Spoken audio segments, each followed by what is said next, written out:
Now, just recently, with this market closure, with everybody having to close down, essential businesses only are open, and we have to practice this social distancing, the Federal Reserve has had to jump in because all of these businesses have had to close their doors. And in response, what the businesses did was they laid people off. What could they do? If they're not bringing in revenue, how can they carry payrolls and these expenses? So what the Fed did is that they made a commitment to buy $700 billion in treasuries and mortgage-backed securities. Okay? Now, yes, I'm glad you asked. What is a treasury? So I want you to think of a treasury as a loan to the federal government. Now, if you've ever lent money before to a friend or a sibling, there's always some risk, and you don't know if you're going to get your money back or when you're going to get your money back. When you lend your money to the federal government, you can feel pretty confident that that money's coming back to you. So you're loaning money to the government, and depending on how long you're willing to part with your money, how long you're willing to be away from your money, be it 36 months or 30 years, will determine the specific type of treasury that you've purchased. And so all that is, think of it as an IOU. The government says, here's an IOU, I owe you this money. They're going to pay you interest, and you're going to get your money back dependent on the length of time and the type of treasury that you purchased. So this is the Fed pumping money into the government. And then, not only are they buying treasuries, but they're buying mortgage-backed securities.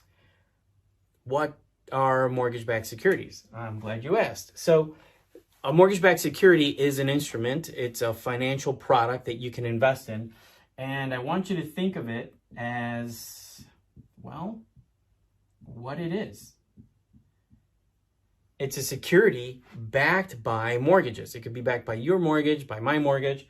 So there is a mortgage in Nevada. There's one from Oregon. There's two from Wyoming. There are a couple from Georgia, some from Indiana, Florida, Nebraska, Nevada, Maine. All right. So these are, let's say, 1,000 mortgages. And the loans themselves, the money that's owed on the loan, is going to get paid into this, including the interest that's owed on that. And who is paying on these mortgages? Well, let me make some room here. That's right. We are. We're paying on these mortgages. So when we find ourselves in a position that there are layoffs and people aren't working, then there's a concern about who's going to pay their mortgage. And if they're not paying their mortgage, the value of these mortgage-backed securities goes down. We saw that in the stock market. So the value of the companies themselves overall is going down because people are selling out of fear. They're selling out of necessity. So if these mortgage-backed securities start going down because people can't make their mortgage because they're laid off and unemployed, then we're going to see a big spiral down, because who's buying these mortgage-backed securities? Pensions across the country. So teachers' pensions, union pensions, we saw that in 2008. So what the Fed said, what the Fed's position is that they're going to buy, and they already have purchased $250 billion worth of mortgage-backed securities. Why? Because even if the loans are being defaulted on, and who owns these mortgage-backed securities? Not just pensions, but again, us. Remember when I said that we are such a vital part of this economy?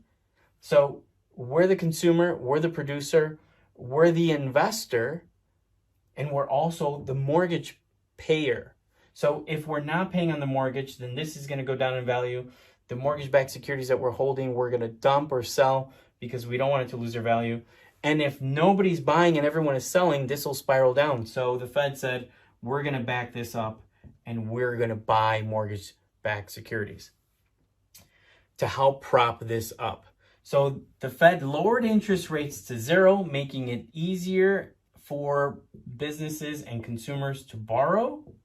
And the Fed said that they were going to buy and already started buying billions of dollars worth of mortgage-backed securities to try to prop this up. Compared to 2008, the Fed bought $8 billion worth of mortgage-backed securities. So this already is a big jump relative to what we saw in 2008.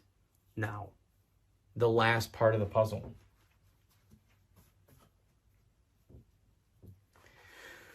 This administration and Congress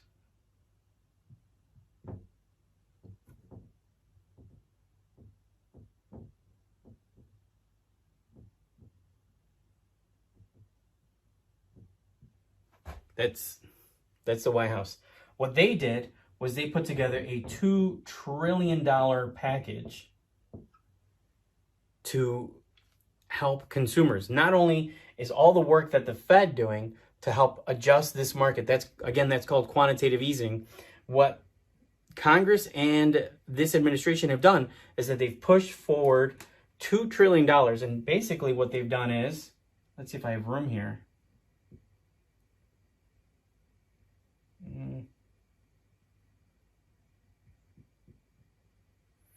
They've made stacks of cash and they're sending checks directly to us. So those $1,200 checks are going to be coming direct deposit soon. And what is the Fed, what does the government want you to do? In theory, and in the past, what we've seen is aid or money that's come through is supposed to have a stimulant effect. So it's supposed to stimulate the economy to keep it going. And again, if you get this money and you're spending it, then businesses are growing, and businesses are growing, then they're hiring, and the cycle continues. But because we're in such unprecedented times, this $2 trillion, which is a huge number, in fact, it's 10% of our GDP. And if you've been watching from the beginning, you know what that GDP is.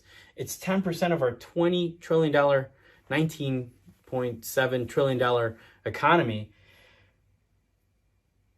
This money that's coming to us and going to businesses that are, the hopes that these businesses are going to continue to carry payroll, cover payroll, and bring people back into the stores and bring people back into the businesses and offices once this stay-at-home is released and we can come back to normalcy. The idea is that this will continue to have the economy moving forward. But what we're seeing, and what I fear, is that this money is only going to work towards holding water and not stimulating the economy.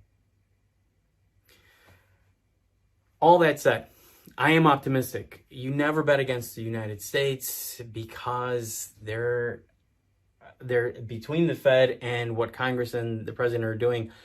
This is uncharted territory, and all of these are working to make sure that this machine continues to move forward. Warren Buffett doesn't bet against the United States. I would make the same recommendation to you. But in between, understanding and recognizing that it all comes down to us. The decisions you make on your kitchen table have an impact on the overall economy. We're in this together. So I hope this is valuable. I hope it was helpful in understanding the different parts of our economy, your role in the economy, and your role in just making this place better. So as always, I'll remind you, if you have the opportunity to be right or be kind, always choose to be kind. And I definitely want to thank Dr. Wayne Dyer, Anthony Robbins, and Gary Vaynerchuk. Guys, I'll see you in the next video.